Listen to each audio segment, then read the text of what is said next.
Хочу вам рассказать хронологично, значит, события по данному вопиющему факту. 5 апреля текущего года служба 102 в 07 часов 30 минут поступило сообщение по факту похищения девушки на пересечении улицы Константина Медведева в городе Бишкек. Значит, данный факт сразу был зарегистрирован, данное сообщение было зарегистрировано в журнале «Шока информации» Первомайского района, после чего на место происшествия выехала незамедлительно следственно-оперативная группа. По приезду на место происшествия была установлена девушка-очевидец, которая сообщила непосредственно в милицию по телефону 102, которая пояснила, что на ее глазах трое неизвестных лиц посадили девушку в автомашину красного цвета и увезли в неизвестном направлении. В ходе проведения оперативно-следственных мероприятий по месту совершения преступления были изучены камеры видеонаблюдения близлежащих кафе и так далее, камеры наблюдения безопасного города, в ходе чего было установлено номерные знаки данного автотранспортного средства. Сразу же после этого даны ориентировки по всем подразделениям органов внутренних дел областей и города Бишкек. Значит, ориентировки были разосланы, созданы оперативные поисковые группы, которые были направлены. В ходе изучения, значит, в ходе изучения камер безопасного города мы отследили маршрут данных автотранспортных средств, которые передвигались в западном направлении города Бишкек. Значит, мы уже сделали вывод, что она двигается в южную сторону. Сразу же направили несколько оперативных групп на проческу, значит, новостройки города Бишкек, который находится в западном направлении. Далее, значит, выставили пост на пост Сосновку и в Джаильский район начали отрабатывать. Значит, что нам немного времени заняло, значит, мы установили владельцев данных автомашин. Значит, основная автомашина, это Honda Civic красного цвета, она была зарегистрирована на гражданина, жителя Джаильского района, Чуйской области. Значит, пока мы его нашли, он нам пояснил, что данный автомобиль в эти дни нигде не фиксировалась в нашей камере. Данный гражданин пояснил, что с февраля месяца он ее, значит, сдает в аренду определенному гражданину 90-го года рождения, КД. У нас заняло время, потом мы нашли этого гражданина, который пояснил, что данным автомобилем управляет его брат, который тоже погиб, я не избавил, управляет его брат. Установили его номер телефона и продолжили дальнейшие оперативно-поисковые мероприятия. Значит, нами были вот эти группы направлены, значит, по территории Чуйской области, это верхняя зона, микрорайоны, значит, отрабатывать гостиницы. На данные номерные телефонные номера, значит, мы по месту происшествия, когда мы приехали, мы еще не знали, кто такая потерпевшая, потому что очевидец сообщила, она просто нам сообщила то, что девушку туда задержали и машину похитили в машине. Мы не знали, кто такая потерпевшая, мы ее не устанавливали, не знали. Потом далее, когда потерпевшая обратилась, мать потерпевшая обратилась где-то между 12 и 13 часами, значит, в УВД Первомайского района, и тогда мы выяснили, что похитили именно Айзаду, да? Выяснили ее сотовые телефоны, потом по этой машине выяснили телефоны, значит, подозреваемого, начали прозванивать, они временами включались, выключались, у Айзады телефон вообще был отключен. Оперативники прозванивали эти телефоны, дальше мы технические свои мероприятия проводили.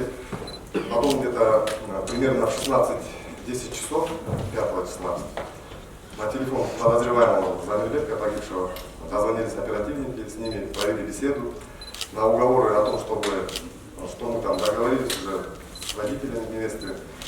На уговор он не поддался, телефон сразу же отключил. Далее мы продолжали поиски, было задействовано огромное количество личного состава. Продолжали поиски, значит, параллельно продолжали поиски второй автомашины.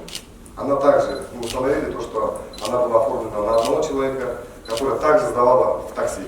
Оба эти водители обеих этих машин, они, получается, нигде не жили. У них не было адреса места проживания, они жили в машине и таксовали. Они по городу таксовали. Потом, значит, примерно 19:00 часов гудки пошли на телефон Айзады. Мы сообщили об этом матери, чтобы она не испугалась. Мать дозвонилась, до нее она наш телефон не понимала. Мать дозвонилась, мама переговорила с ней. Она сказала: мама, не переживайте, я скоро приеду домой, я с ним сам разберусь. Далее наши сотрудники оперативные тоже дозвонились до этой девчонки, до Айзара дозвонились. Она сказала, вы не лезьте, это наши отношения, я сама разберусь и далее выключила свои абонентские телефоны. После чего мы начали проводить дальнейшие оперативные мероприятия. Ночью мама сообщила, что она до сих пор домой не вернулась. И мы дальше продолжили работу по этой вот, телефону, мероприятия. Робертсон Молл. Bir soru var mı? Koşunca bir soru var. Siz hazır çalgana kimde size geçiyor? Осталось айтып койдум. Ben soru bereyim.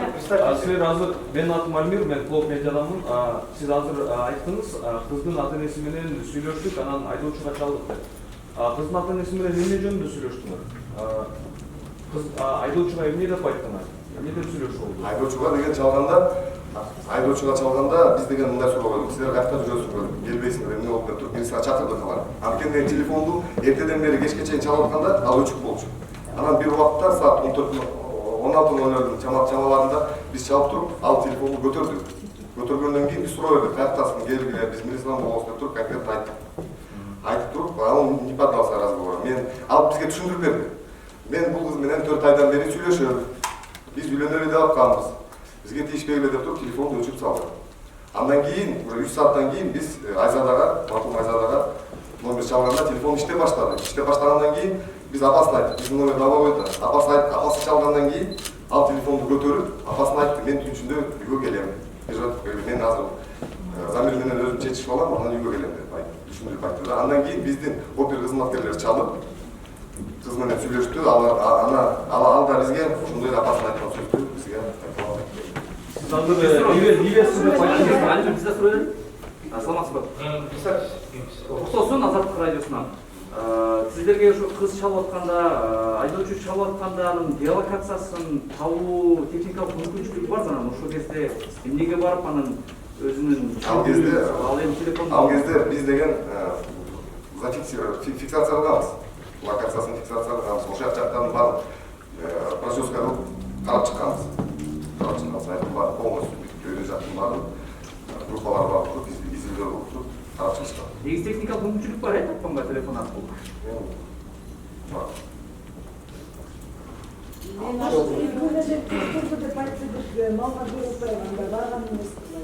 Бирок азыр деген мындай да, азыр силерге деген бул техникалык мүмкүнчүлүктөрдү мындай детально түшүндүрүп бере албайм. Анткени сиз аны сиз да түшүнбөйсүңөр.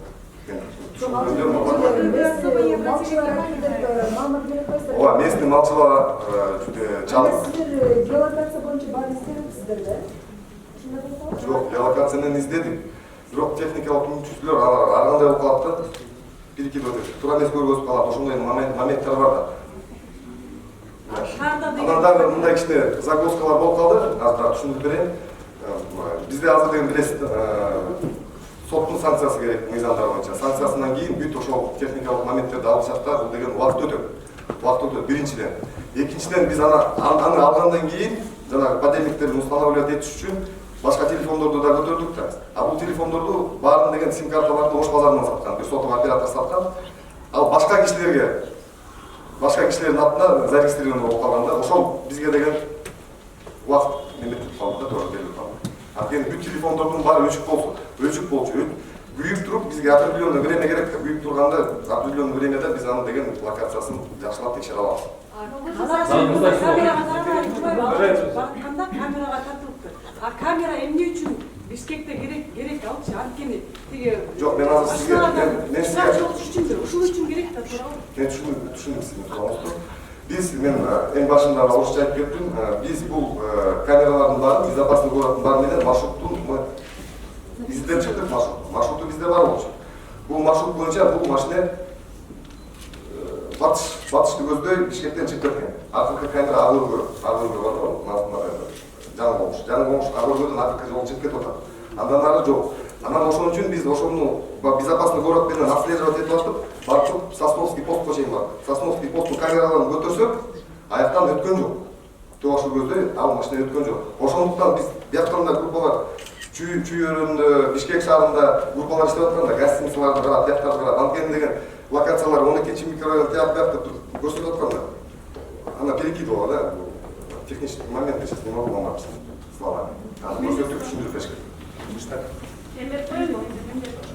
Жаңа сал келеме Ақмейді Малмат агенттігіне. Сіз айтыңыз ғой, Сосновкаға чейін шардық, камераменен қарадық, отслеживать етіп берші. Сосновкаға чейін емес, Ағыркөлге чейін. Мақұл, Ағыркөлге чейін. А камера ошол жақта эле, эмне үчүн Алматинкамен вверх жок бул камера? Эмне үчүн ал жерде Арашан жақта ал жерде эмнеге камера? Мен дагы сиздерге түшүндүрүп берейин. Биз безопасный городко деген, коопсуздук шаарга деген маалыматты бергенде, машиненин мамлекеттик номерин бергенде ал бизге көрсөтүп берет. Бул машина каяктан өткөн депчи.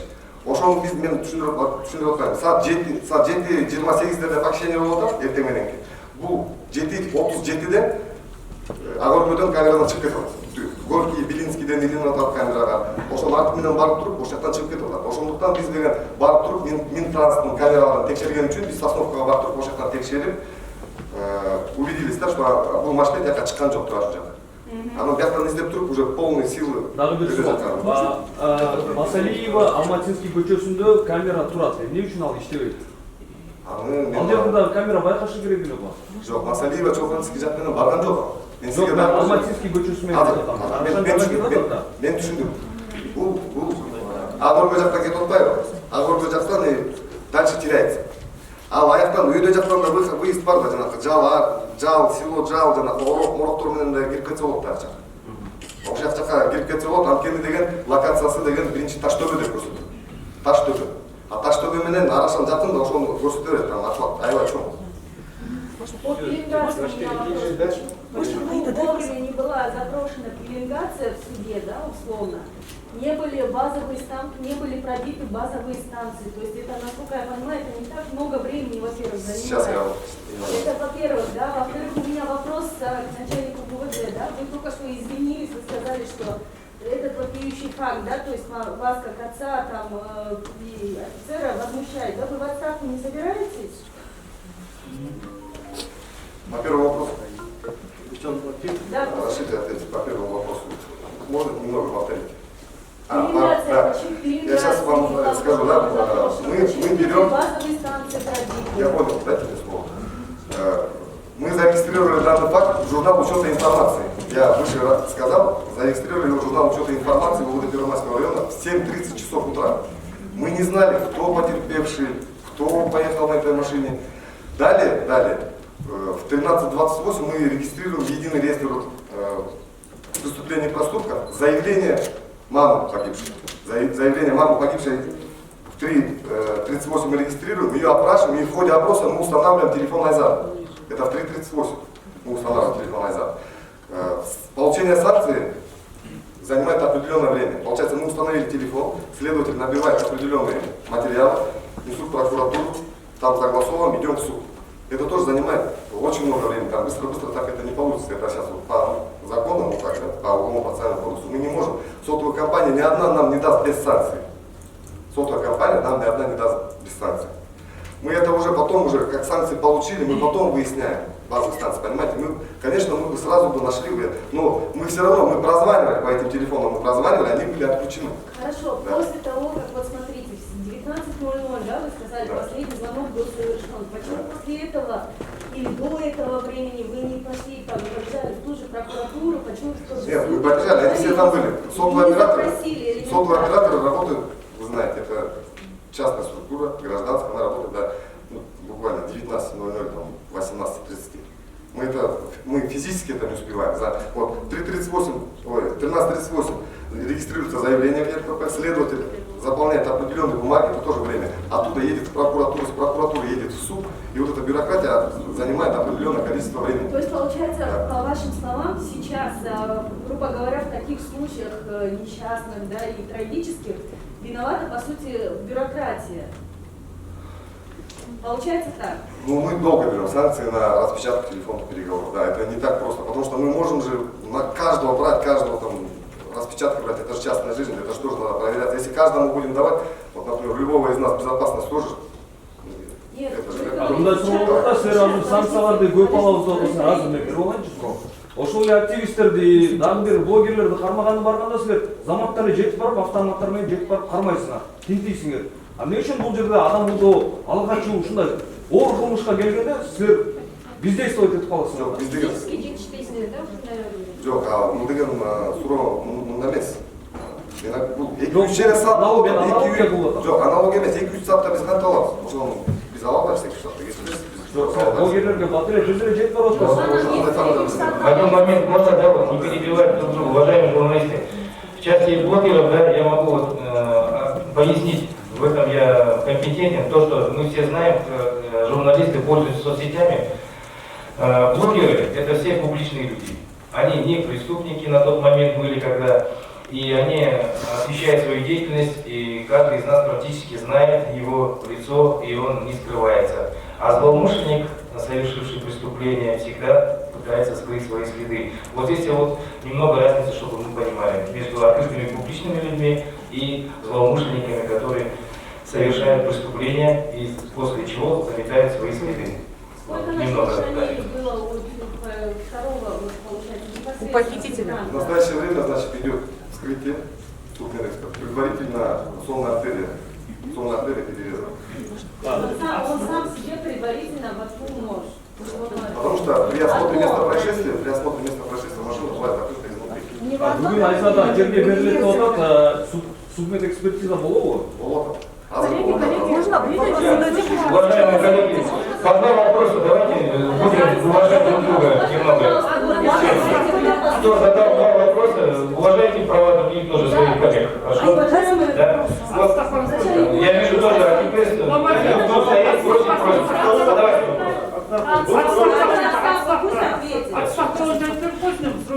Давайте да, сейчас, извините, пожалуйста, да. Просто разговор, да. Давайте. Уважаемые журналисты, на сегодняшний день служба внутренних расследований Башкортостанда ішкі министрлігінің ішкі қызмет тарапынан тексерулер жүріп жатыр.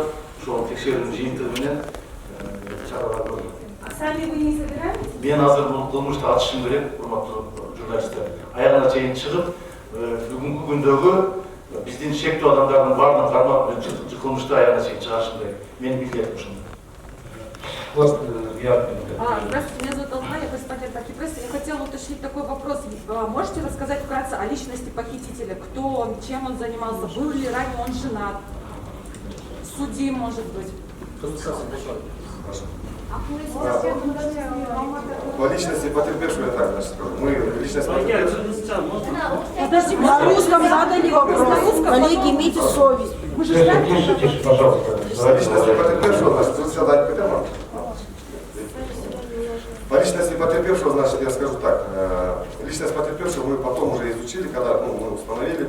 Он ранее, это со слов его брата, судим в Российской Федерации за разбойное нападение. За разбойное нападение, это со слов только, да? Ранее якобы он был женат на гражданке, не нашей гражданке, у него имеется двое детей. Это тоже со слов, это все проверяется, потому что международные запросы, все будет отправляться, это проверяется. По личности мы еще дальше, когда запросы будут, мы дадим. Кылмышке Замирбектің, Теңізбаев, Замирбектің подозреваемый шекті адамның өздігі бойынша түсіндірді. Бұл адам өзі деген Россия Федерациясынан 2017 жылы Қырғызстанға келген. Мұрын енесінің сөзі бойынша бұл қылмышменен сотталып, Орыстияда 6,5 жыл отырып шыққан. 6,5 жыл ушундай отырып шыққан. Мұрын үйгілесі бар болып жүріп. Үйгілесі бар болып жүріп, 2 баласы бар. Бізге маалымат берілген. Бирок бұл маалымат азыркы учурда биздин коллегалардын немесинен башка мамлекеттик коллегалар менен азыр байланышып туруп, бул маалымат текшерип жатат. Бул 2017 жылы Кыргызстанга келип туруп, таксовать этип жүрдү. Биринчи квартираларды снимать этип жүрдү, ушинтип жүрүп туруп, акыркы уже 2-3 айдан бери бул машинанын ичинде жашап, таксовать этип жүрдү. Машинада уктап, машинада жумушка бар ушундай. Второй вопрос. Нет, да? Репортер Кеджи, зрители, репортер Кеджи Бедарахматов. Первый вопрос. Близкие говорят, что когда обращались к Первомайскому РОВД, им сообщили милиционеры, что все силы брошены на поиски уголовника, который сбежал из больницы, и то, что они заняты охраной УИК, что им некогда искать Айзада. И второй вопрос начальнику ГУВД Бишкека. Скажите, насколько безопасно жить в Бишкеке по 10-бальной шкале? Спасибо. Уважаемые журналисты, Да, действительно, у нас определенные силы на сегодняшний день, значит, осуществляет охрану бюллетеней. Находится 228 УИКов. Значит, там до вчерашнего дня находились АСУ, значит, круглосуточно вели охрану. Это около 500 сотрудников ГУВД города Бишкек. Помимо этого, мы с 5 числа попросили, значит, помощь с МВД.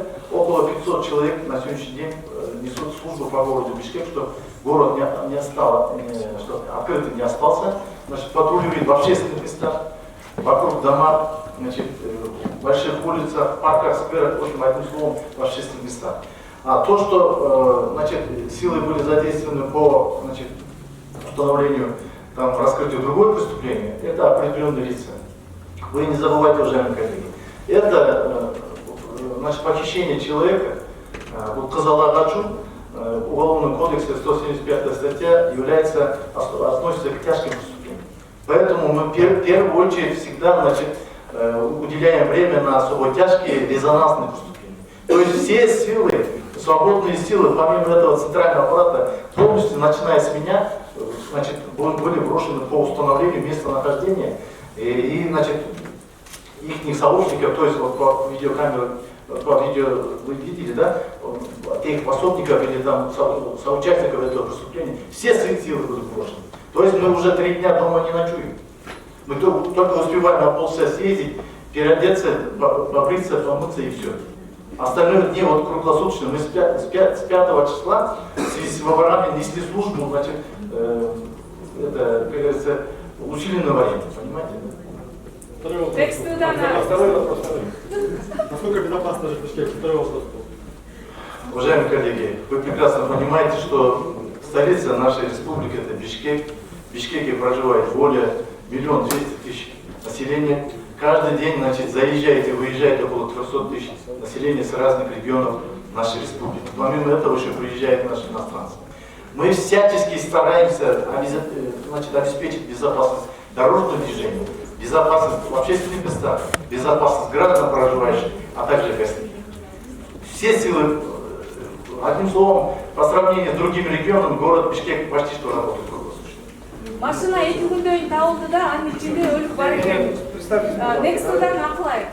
Кечээ президент Атабеевке барды да, бирок машина ушу күч тармагынан эмес, койчу тарабынан табылды да, ошондо президенттин коопсуздугу да каралбай калганды кечээ. Жоқ, сіздер мындай түшүнсөңүздөр, жана биздин криминалдык полиция кызматынын начальниги айтып кетпедиби? Ак-Ордодон барып жоголуп атат деп. Ак-Ордодон барып камера фиксация кылгандан кийин ал биз ойлогонбуз бир направленияси Орский направление кетти деп. Ошон үчүн Сосновканы барып текшерип коесуз, постучу. Ошол направлениеде бүт Чүйдүн региону бир направление ошол жактан жок болуп аткандан кийин возможно кайрылып алып туруп, бул көл тарапка кетти деген ой болду. Себеби дегенде кыздын ата теги балкычтан болду. Ал тарапка группалар кеткен да. Анан бул ошол жактан тоо жакка чыгып туруп, именно камералар жок жак менен барып туруп, жанагы эме Чокморов айылынан барганда, Арашандын Чокморов айылынан өтүп Арашандын аркасынан ылдый түшүп туруп, жанагындай асфальттан чыгып барып туруп, анан дагы солго бурулуп, анан дагы солго бурулуп келип, айдоо жерге оң жактагы 2 дөңгөлөк менен трактор айдап кеткен жерге тыгылып калган. Ал жерден тиягынан да, биягынан да 4 жагынан тең, жанагындай чычыр канаттар менен тосулуп, айдоо жерде көрүнбөйт экен. Балдар проческаны бир нече саат жасашкан ушул жакта. Сиздер айткан суроолор боюнча жанагы деменин телефондун антеннасы тиги Таштөбөдөн чыгып атпайбы? Ошонун негизинде жасашкан. Именно поле эмес, алар айылдын иштерин, гараждарды, элдердин населенный пункттарга кирип алып эми булар экөө сүйлөшүп жүргөн болсо, булар 4 ай, 4,5 айдан бери экөө сүйлөшүп, бири-бирине үйлөнөбүз деп жүргөн. Жана кыздын айтуусу боюнча дагы, апасынын айтуусу боюнча дагы апасы каршы чыкканда. Ошон үчүн булар өздөрү тиги силер байкасаңар, булар бу жерден чогуу алып качкандан кийин тиги 47-чи колониянын жанына барганда, жанагы машинага отурган, кыздын жанында отурган бала түшүп калып, алар такси менен кайра кетип калып атышат. Жанагы Honda Fit менен. Койдурсаңыз мен айтпайм. Кандай карайсыңар силер? Эгерде ошол жакта өлүм болуп атса, бир эмес 2 өлүм, ушундай мыкаачылык менен өлтүрүлүп атса да, именно ошо Арашанда, Чүйдө, Сокулукта ушундай болуп атса. Деме, урматтуу журналисттер, биз мүмкүн болгон күчтөр менен бүгүнкү күндө шаардын жашоочуларын, шаардын меймандардын, шаардын, коноктордун жашоосун колдон келишинче күнү түн иштеп беребиз. Мен ушул сөздү айтам. Уважаемые журналисты, Разрешите процессуальная часть. Выступит в части процессуальной части. Начальник следствия, уважаемые журналисты. В первый же день было... Давайте микрофон. Громкоговоритель.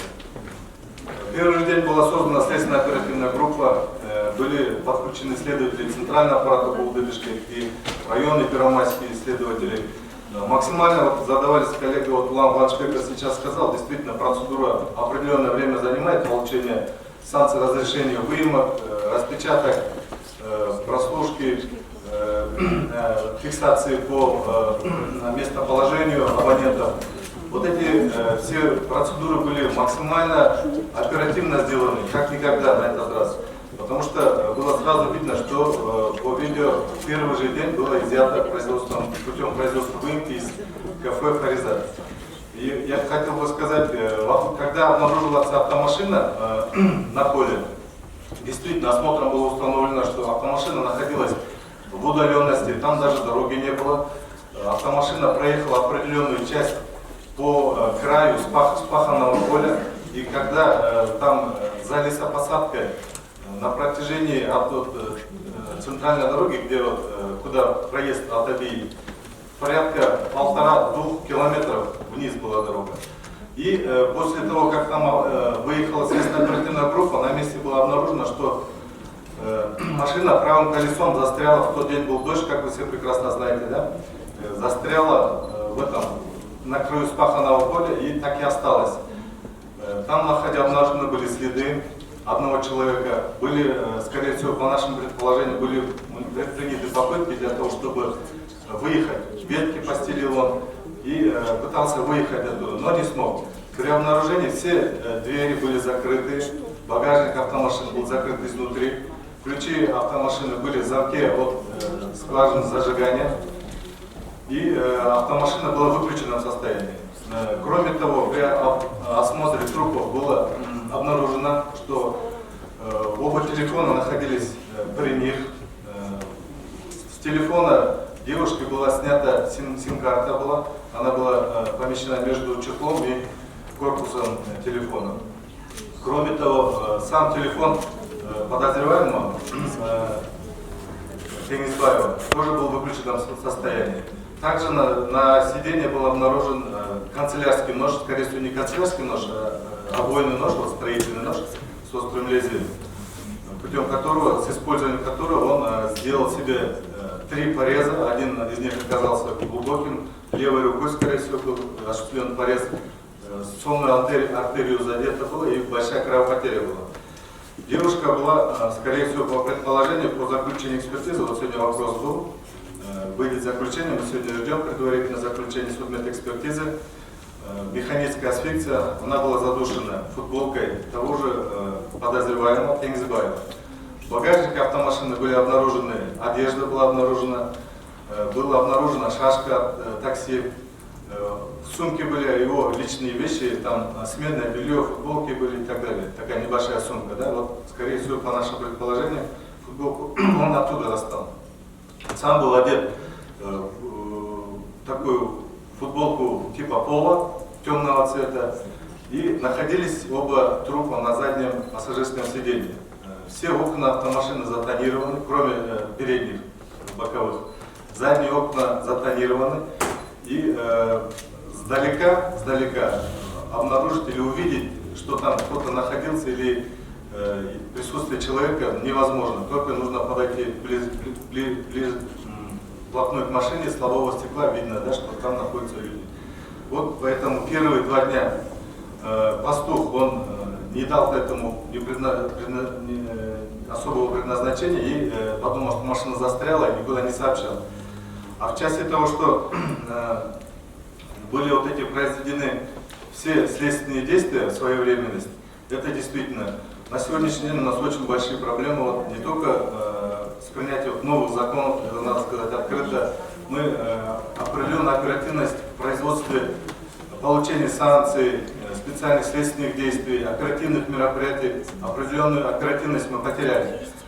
В первую очередь здесь хотел бы отметить, когда мы осуществляли поиск по автомашине, почему? Потому что пришлось, как вам Фаншбек сказал, устанавливать настоящих владельцев, на кого были оформлены эти автомашины по номерам. Вот оказалось, что эти люди просто путем взятия расписок отдали в аренду этим лицам, которые вот на сегодняшний день были обнаружены. Они в свое время у них не было постоянного места жительства, жили в автомашинах. Оказывается, многие сейчас вот таксисты днем и ночью таксуют и занимаются частным извозом.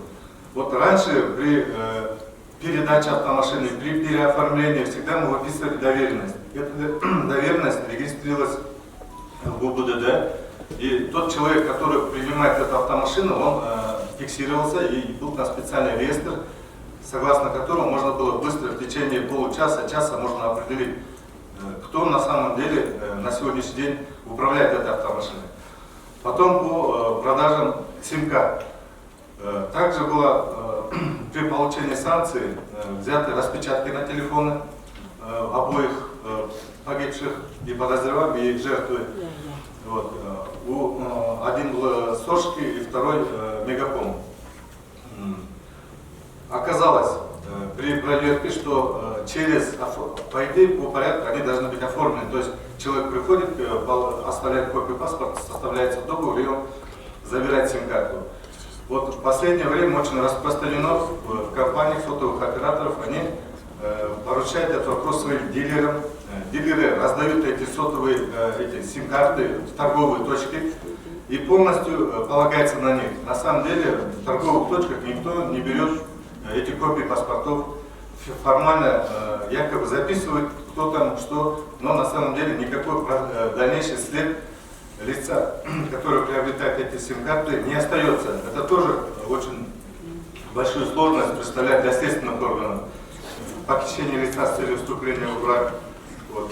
Как сказал Бахтаманович, эта статья, первая часть, она была 2 года назад ужесточена, и санкция по данной статье 7,5 лет, во второй части до 10 лет. И вчера было произведено задержание, процессуальное задержание в соответствии со статьей 98 УПК, вот, именно вот этого таксиста, который является, по сути, соучастником данного преступления. Вот, по таксисту тоже самая аналогичная ситуация оказалась. По таксисту мы по второй автомашине таким же образом, когда устанавливали его местонахождение, его личность, опять же, также автомашина была взята в аренду через третье лицо. То есть хозяин этой автомашины проживал в районе рынка Тудайберген, пока его установили. Вот, у него тоже никаких сведений о лице, который эту автомашину взял, единственная расписка Сварикан, и после чего пришлось устанавливать где-то определенное время занято.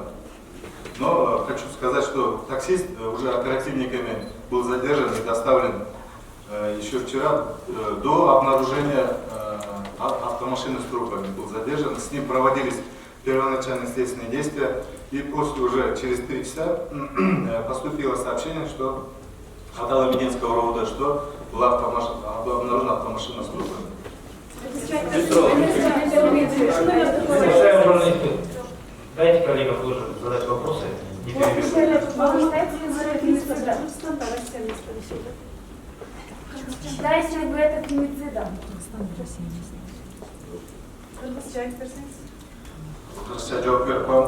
Айке келтіресіз микрофондарды жылдырып қойын, бұл записывающилерге ешкім. Пожалуйста, свои микрофоны. Ну тогда остановим пока пресс-конференцию. Да, ваше имущество, просто имеется в виду, не так что-то сделаем.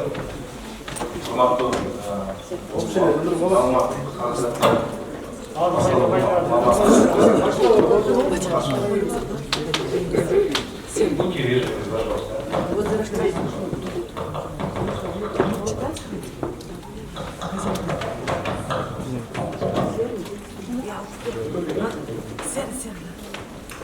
Да, вот.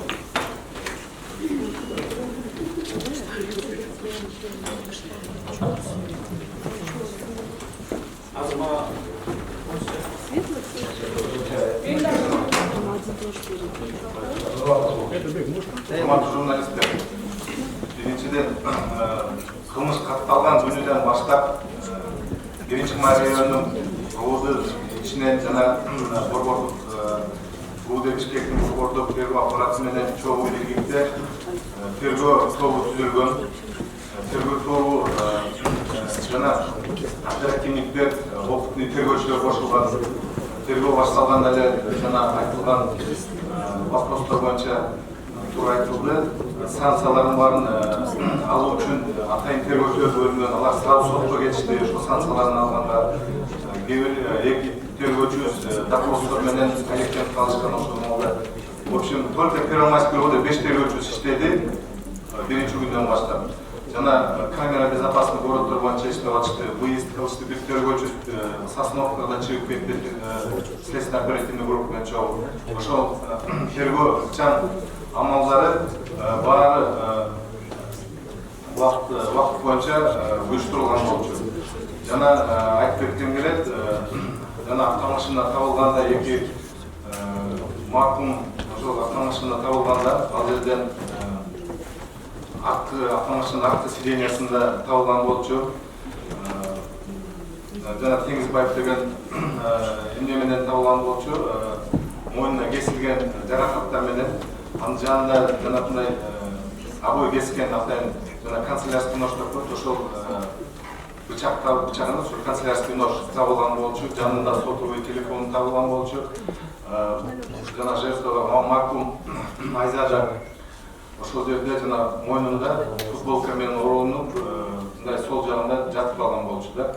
Азыр соттук медико-медициналык экспертиза корутундусу күтүп атабыз. Бүгүн азыр предварительный механический асфикция удушение берип атат. Ошол футболкасы ошол кимге таандык экен, Теңизбаев ошол автомашинасынын багажникинде кийимдери бар экен, сумкасында шашка бар экен, жана такси деген. Өзү ошо таксист болуп алектенип жүрүптүр. Эмнеде болсо шаарда 4 жыл уже Россиядан келген 4 жыл жашаптыр бул жерде. Улан Кубанычбекке чыккандай эмнеден Москвадан бул разбойный нападение, каракчылык жасаптыр. Группа лиц коюп, ал боюнча соттолуптур. Предварительный информация боюнча, маалымат боюнча, ал боюнча биз атайын эл аралык запростор даярдап койдук. Бүгүн понедельник күнү жөнөтөбүз. Предварительно телефондун сүйлөшүүлөр болду. Полный өздүк личностный изучение кылып атабыз. Азыркы учурда кылмыш иши Аламедин району бизге алынып атат. Өзүбүздүн кылмыш иши боюнча, похищение боюнча, адам урдоо боюнча борбордук аппаратка бул жака РУД Бишкекке алдык ишти. Дагы Бишкектен опытный полковник тергөөчүлөр кошулду. Абдан разносторонний оперативный следственный иштер жасалып атат азыркы учурда. Я хотел ответить на поставленный вопрос по фемициду. Да? Вот на сегодняшний день, согласно статистике, у нас по городу Бишкек за 2020 и 2021 год, за 2020 год было зарегистрировано 92 досудебных производств, это практически уголовных дел, по фактам похищения лица для вступления в брак. Вот из вот этих 92 случаев 75 были прекращены, 8 это было подтверждено, что там действительно имел место действительный криминал. Там были лица задержаны, так как статья предусматривает арест, они были задержаны, водворены в ВВС и дальше в СИЗО. 8 дел было направлено в суд. И на сегодняшний день вот, 9 дел у нас находится в производстве, еще пока расследуется. Ну, надо сказать, что вы прекрасно знаете, что этот вид преступления, он всегда порождает такой резонанс. Вот события 3-летней давности показали. После этого было внесено в законодательство изменения в части ужесточения вот этой статьи похищения невест, да, так говоря, обиходно. Было внесены ужесточения, и с этого момента по делам этой категории фактически встречные заявления, они не играют роли. То есть, если даже поступает встречное заявление, то эти дела не подлежат прекращению. Но на практике бывает разное. Бывают звонки, осуществляют родители, выясняется, что парень с девушкой дружит, потом они по обычаям совершать вместе уезжать и так далее, они не знают. Поступает звонок, а так как вы знаете, что система РПП при первичном звонке уже идет регистрация, и по ним необходимо уже проводить следственные действия, то есть полноценное расследование, то после того, как уже разбираемся, факт уже выясняем, что там никакого криминала нет, что они по-любому уезжают, что девушка выходит замуж, то такие дела, конечно, подлежат прекращению. А так, прям явного фемицида я не сказал, что у нас наблюдается такой явный фемицид. Конечно, есть определенная категория преступлений в отношении женщин. Есть по семейному насилию, у нас введены новые кодексы, да, по проступкам. Есть у нас понятие охранный ордер при вызове семейного насилия, если там муж занимается рукоприкладством, избивает и так далее, если там телесные повреждения серьезные, выходит до менее тяжкого, конечно, этим расследуем уже мы, следователи, и направляем в суд. Но если там семейное насилие по тяжести телесных повреждений, то занимается дознание. То есть у нас по кодексу о проступках они выдают вместе с участковым охранные ордера, после чего вносится на контроль местным участковым. Они контролируют, приходят в эти семьи. Кстати, хотел бы в этой части тоже добавить, что нами с начала года внесены ряд предложений по изменению законодательства в части введения этого, как раньше было, ареста административного, для того, чтобы меньше было таких фактов семейного насилия, меньше было фактов насилия над женщинами. Раньше это очень эффективная мера была. Раньше мог каждый участковый, даже сержант, один мог оформить это все путем протокольной формы и направить в суд. И суд мог до 5 дней применить арест. 5 дней он содержался там в специальном учреждении. После этого, конечно, уже вопросы отпадали от дальнейшего семейного насилия. Спасибо. Уважаемые журналисты, давайте это. Не торопитесь, пожалуйста. И прошу, одна просьба, повторяющих вопросов, аналогичных, чтобы не было. Нам постоянно говорят, постоянно скидывают релизы, да? Но сегодня мы видим, что на самом деле ваша профилактика ни к чему не приводит. Как вы боретесь тогда с этим? Как вы вообще профилактируете тогда эти преступления? Во-первых. Во-вторых, вопрос, почему было выбрано именно Орское направление? Вы так и не